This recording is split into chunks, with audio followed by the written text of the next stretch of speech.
വികസന പാതയിൽ പിണറായി സർക്കാരിൻ്റെ മുന്നേറ്റം നിങ്ങളും കണ്ടതല്ലേ. ഇനിയും ഒരുപാട് കാര്യങ്ങൾ ചെയ്തിടണ്ടേ. ഉളിയാർ പഞ്ചായത്തിൽ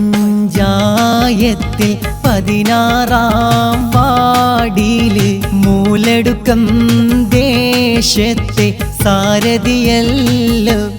നല്ല MA ആസീസ് എന്ന സ്ഥാനാർത്ഥിയല്ലോ.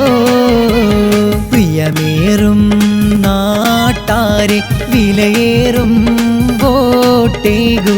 LDF പിന്തുണയുള്ള സ്ഥാനാർത്ഥിയല്ലേ. അവരുടെ ചിഹ്നമാം കുടയെ നിങ്ങൾ മറന്നിടൽ.